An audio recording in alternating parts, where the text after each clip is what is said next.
Hi friends, my name's Naomi. Welcome back to my channel.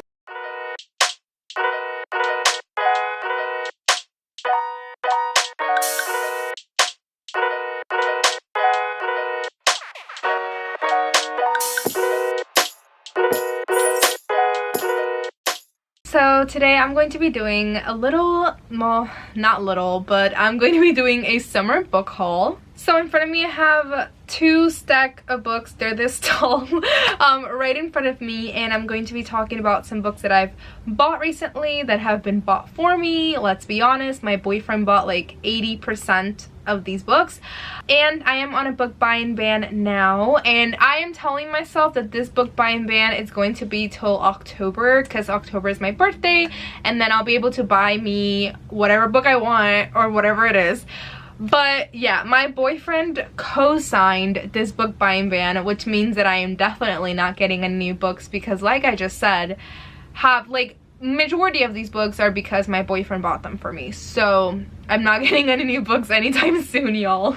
Yeah, I can't remember the last time that I did a book haul, but I have some books here that I bought in LA, so that was back in June. So I don't know, maybe like these are books that I bought in the last like month or two. So I hope that you enjoyed this. Haven't done a book haul in a bit, so I'm excited. I don't even know where to start. Okay, I'm gonna start with my most exciting purchase that I did buy. So literally this is my most recent purchase, and that is a Silent Voice, the complete collector's edition. So I've already started this series and I read the first two manga, but every time that I went to the bookstore they did not have volume 3 or 4, or they were never in order. They usually only had like the first and last one, and then I looked up like on Amazon, and they're expensive to buy each volume separately. So I had this complete collector's edition on my Amazon wish list for a bit, and on Amazon this is $100, and also I saw this in LA at the last bookstore, and it was also $100 there. But at my Books A Million this was $50, which it's still really expensive, but my boyfriend surprised me and bought this for me along with a Crawdads Where the Crawdads Sing bookmark, which is in my bed somewhere.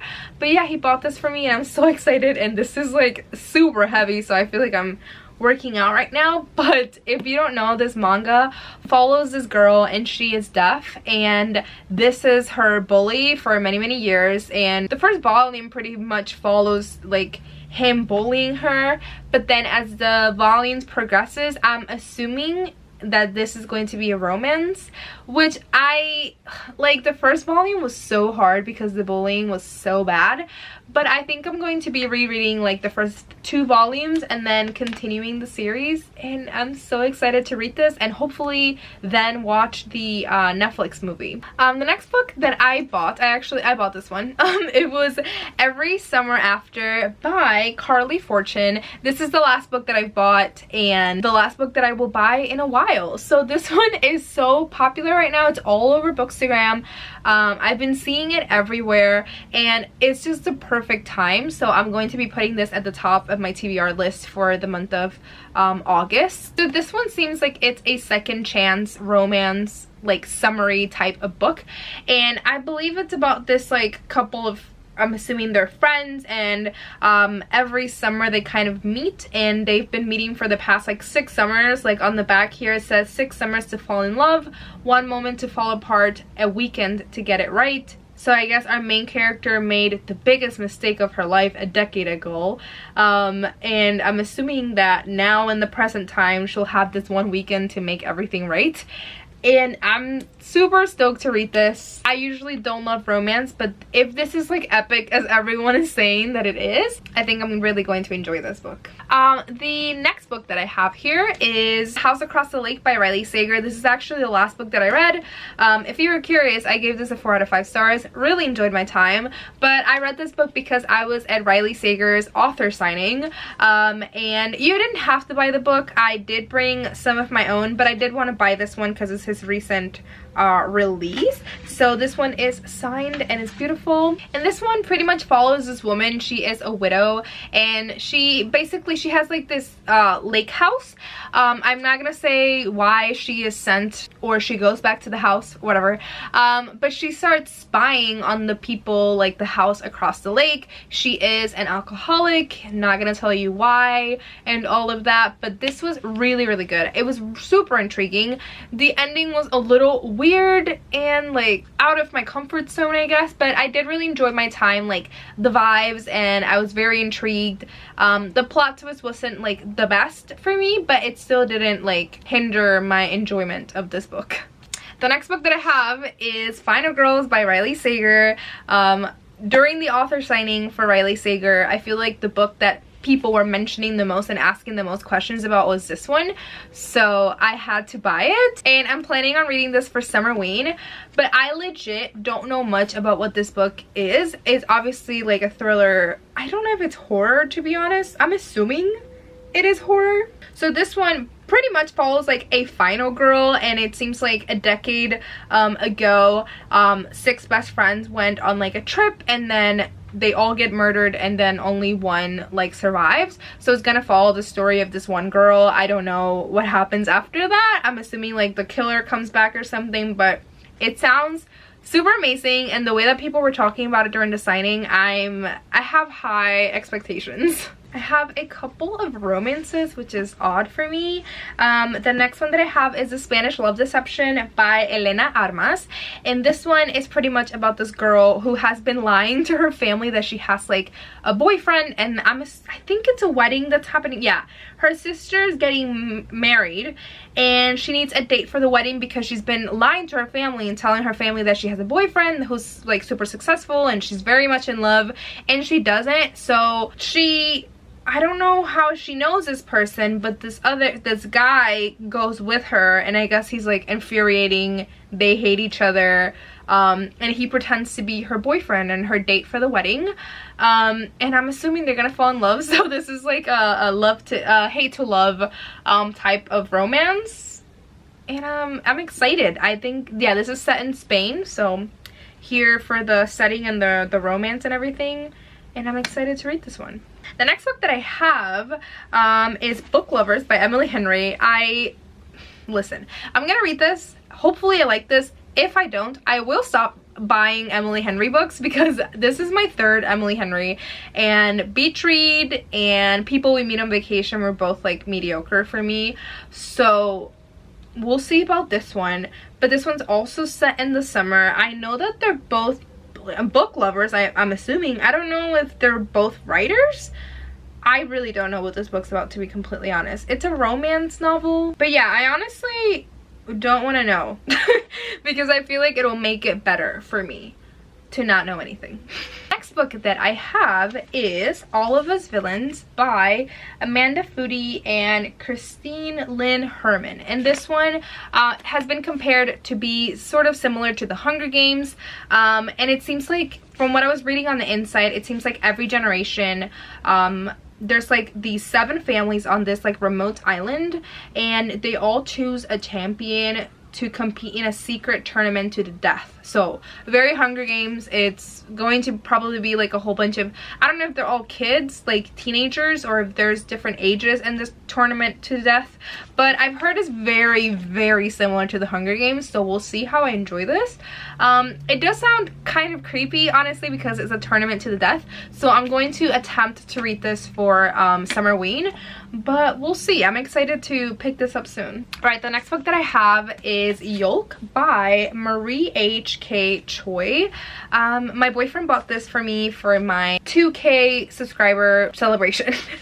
I don't know why it took me so long to think about that, but this one follows these 2 sisters, and they don't talk to each other like at all, and then one of them finds out that she has like a terminal illness. I believe it is that she has cancer.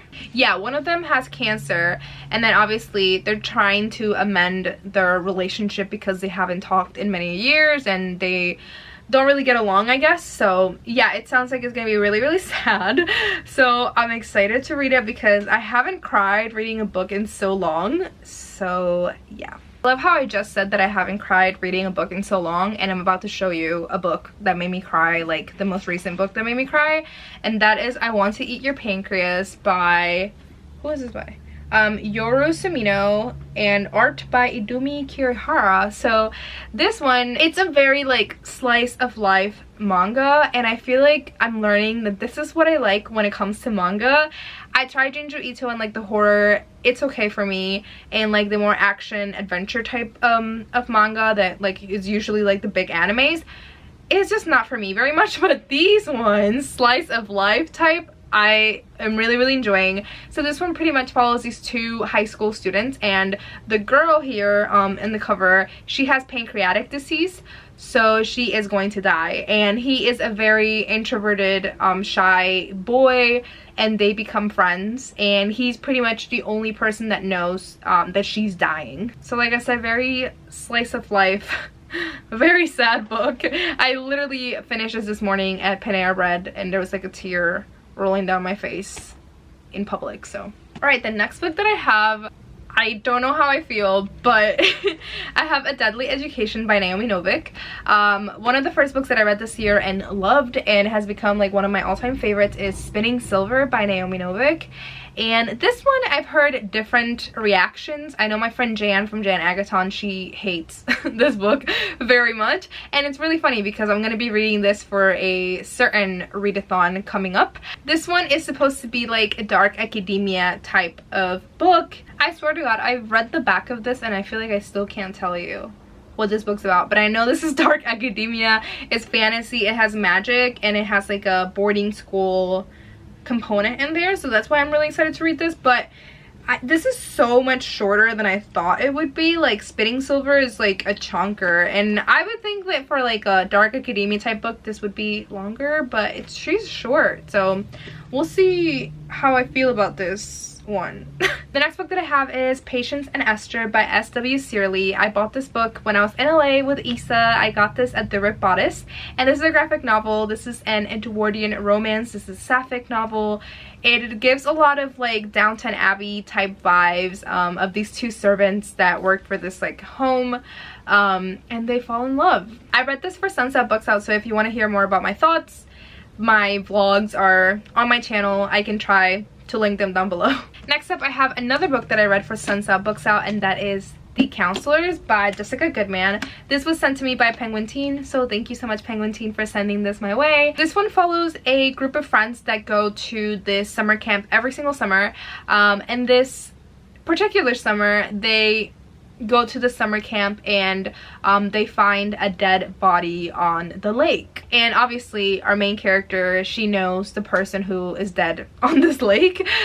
This is very like, you know, young adult thriller, so I enjoyed the vibes of the summer camp and everything, but the plot twist wasn't the best. Again, I read this for Sunset Books Out, so if you want to hear more thoughts about this book, my thoughts are all on those blogs.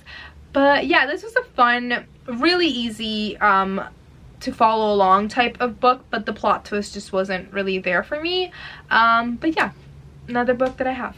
The next book that I have, I read this when I was in LA this summer, and that is One Italian Summer by Gabrielle Seven. This was sent to me by Atria Books, so thank you so much, Atria Books, for sending this my way. So this book follows this mother and daughter, and they're very close, and they have this epic Italy trip planned, and right before their trip happens, the mother dies, and obviously our main character, the daughter, she is devastated, but she decides to still go on this trip. This book had amazing like descriptions of Italy and food and all of that. All of that was amazing, but the story itself, I don't know, it wasn't really there for me. I hated the main character, to put it mildly. She was really annoying and she contradicted herself a lot. I did enjoy the mother-daughter type of relationship. Oh yeah, I totally forgot to say, this is like magical realism. So once our main character arrives in Italy, she sees like a 30-year-old version of her mother, and then they start to become friends. So yeah. Okay, so the next book that I have is How to Succeed in Witchcraft by Aislinn Brophy. This is a debut novel. This was also sent to me by Penguin Teen, so thank you so much, Penguin Teen, for sending this my way. This one is a young adult novel that follows our main character, what was her name again? Shay Johnson, and they all go to like this magic school, and she is determined to get this scholarship that is pretty much like her ticket to get into her dream school. And she has like kind of like a nemesis. Her name is Anna Alvarez, and basically they're both trying to impress their drama teacher in order to get like this scholarship, because the drama teacher is like the head of the scholarship committee. So they're both trying to impress the scholarship committee person, and she is a drama teacher, so they both have to be on like the musical theater play. This sounds so good. This is queer, also sapphic romance, theater, magic. What? I'm really here for it. This sounds amazing. It sounds like Anna and Shay may be falling in love from this musical theater play and just hanging out. But yeah, I don't really know much about like the magical aspect in this book. It doesn't talk a lot about it, but it does say that it has some like magic in there, so yeah, this sounds super cute, honestly. The next book that I have is Only Human by Sylvain Neuvel. This is the third book, and I think this is the third and last book. I think the series is a trilogy, but I'm not too sure. This is the third book in the Sleeping Giants series. I don't think I mentioned that. But the Sleeping Giants series is a sci-fi series that is all told in interview format. And if you don't know the first one, Sleeping Giants follows like this little girl that is just going about her day one day, and then as she's walking, she falls into this gigantic metal hand, and then all over the world parts of this like metallic gigantic robot just start coming up all over the world. And like I said, it's a sci-fi, super interesting. The first one's a bit slow, but the second one, it just hits the ground running and a lot of stuff happens, and I really didn't think I would be that attached to this series, but the second one really did it for me. So I'm excited to see how it concludes, if this is the finale. But yeah, they're super short sci-fi novels, and like I said, they're told in interview format, so they're super easy to read. So the next book that I have was sent to me by Atria Books, so thank you so much, Atria Books, for sending this book my way, and that is Meant to Be Mine by Hannah Orenstein. This one is already out. It came out June 7th, so you can find this at a bookstore near you, I guess. But this one follows this woman. Her name's Eddie Meyer, and basically her grandmother can predict like the date that people are going to meet like their perfect match. So she tells Eddie like her date, and when she's on this plane on like the date that she's supposed to meet this man, this like person sits next to her on an airplane, and she's assuming that's the one. I don't really know. That's kind of the premise really much. But it seems like her perfect guy doesn't have perfect timing, and shit goes down. I don't know. It's a romance. It sounds cute and very like fate, destiny type of romance, so it sounds cute. Next up, I have another book that was sent to me by Penguin Teen, and that is Eternally Yours, and this is edited by Patrice Caldwell, and this is 15 short stories of paranormal love to capture your heart and resurrect your soul. And this one has a lot of really cool authors on here. So it has Kaylin Byron, Kendare Blake, Kat Cho, Melissa de la Cruz, Hafsa Faisal, Sarah Gailey, Chloe Gong, Alexis Henderson, Adib Koran, Anna Marie McLemore, Casey McQuiston, Queen, Zendaya Menon, Akshaya Rahman, and Marie Rutkowski, and Julianne Winters, which are a whole bunch of really popular authors. I've only ever read anything by Casey McQuiston, and everyone else, oh, Melissa de la Cruz also, and everyone else I haven't read stuff by, but I know they're super popular like YA authors, and it's just a short story, like supernatural romance type of short story collection. So I'm super excited to just pick it up and read one short story and at a time. And yeah, the cover is just beautiful also. And this comes out in September. Okay, so this book I also bought in LA. I got this at the Rip Bodice also, so this is a romance book. And I bought this because this was kind of a recommendation from Jan Agaton, and that is Count Your Lucky Stars by Alexandria Bellflower. So this is a sapphic novel, and I don't know much about like the plot or the premise of this book, but I was recommended this book because Jan told me that the main character is a people pleaser, and she thought that I would relate to this character very much, which she's not wrong. So it looks like this novel follows Margot Cooper, and she is just not into like very serious relationships. She wants like casual type of relationships, but it seems like all of her friends around her are all getting engaged or getting married, or they have very serious relationships. And one day when she's with her friends, she is visiting wedding venues because obviously all her friends are like engaged. She sees her childhood friend and her first love, and I think that girl is like the wedding planner for her friends, so I'm assuming they're gonna be interacting a lot with each other and hopefully maybe falling in love. Next up, I have this book. This was a blind date with the book. This is called The Road to Rose Bend. I started this and I think I might have read like 50 pages or so. Yeah, I read like 67 pages. This is not my type of book. I will be unhauling this. Not me hauling this now and then already saying that I'm gonna be unhauling this, but it's not for me.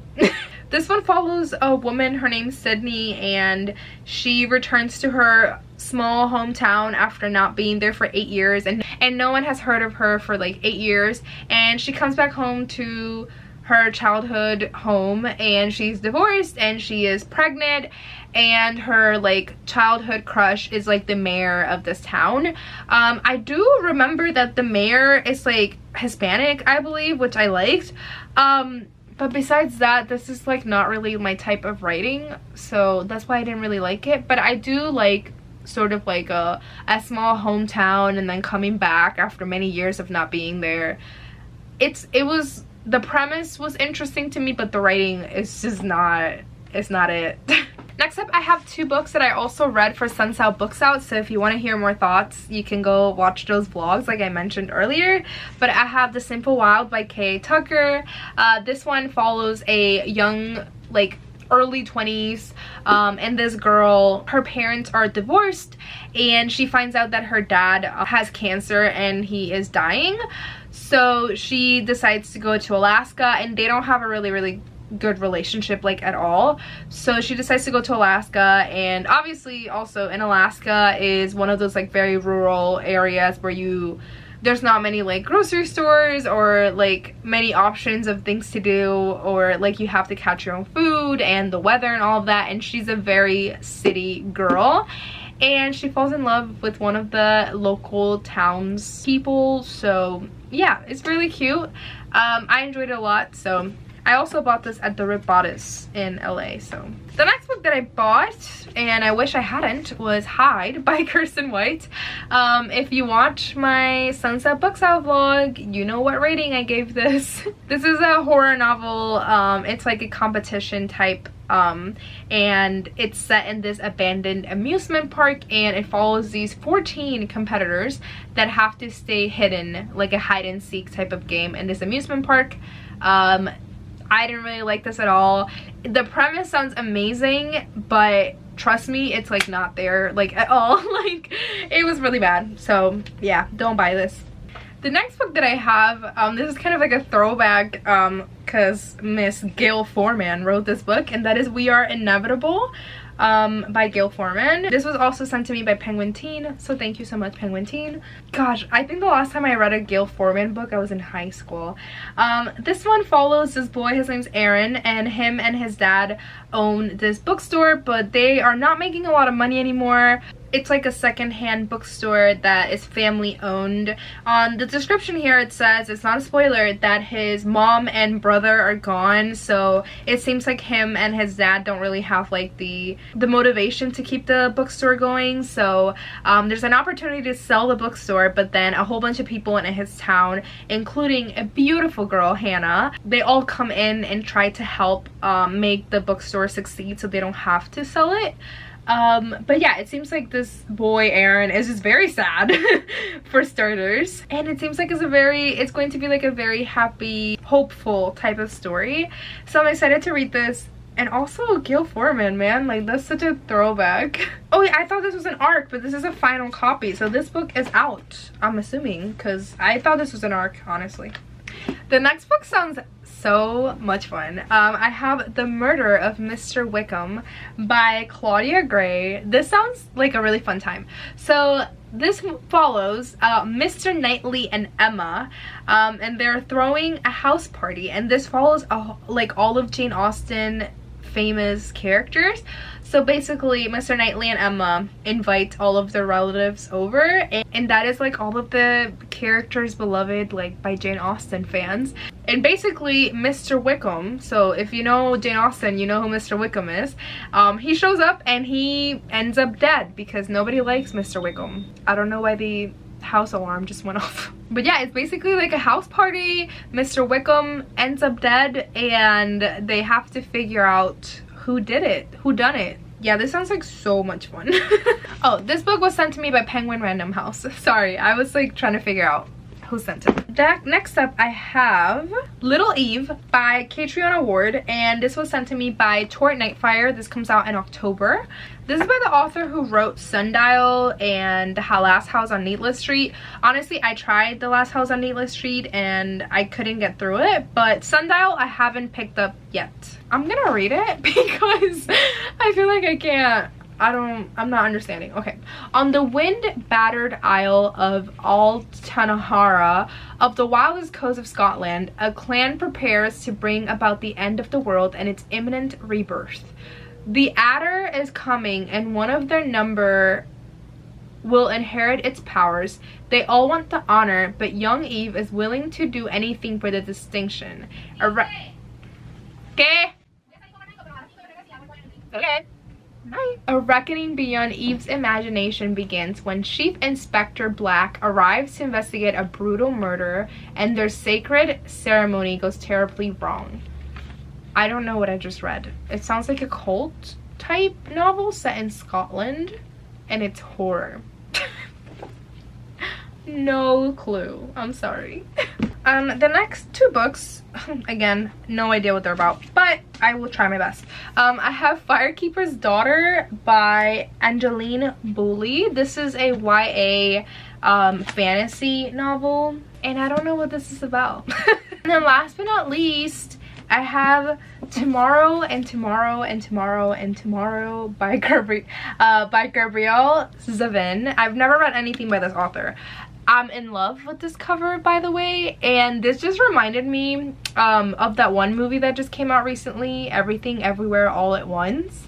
Just reminded me of this. This book follows two friends who come together as creative partners in the world of video game design, where success brings them fame, joy, tragedy, duplicity, and ultimately a kind of immortality. So it's about these two friends. I don't know if they fall in love. It doesn't really seem like it, but maybe they do. But it's about these two friends, and like I said, they become like video game partners, and I'm assuming they become like really big out of nowhere. And this seems to me like kind of like an Evelyn Hugo, like multi-generational, or just like a huge timeline, like span of many years that it follows them, and like the success and everything that comes along with this type of fame. And I'm stoked to read this. I will be reading this next month for a little secret TBR reading vlog that I'm planning, but I'm really excited to read this book. Oh my god, that felt never ending. All right, those were all of the books. I'm sorry if I wasn't like the best at talking about some of the premises, because I honestly don't know what some of these books are about, and there's so many that I'm just like, I don't want to read this. So yeah, that was it. I hope that y'all enjoyed. Like I mentioned, I'm on a book buying ban, so don't send me any books like on my Instagram. Don't show me, don't recommend me anything, because I'm gonna want to buy it ASAP. So yeah.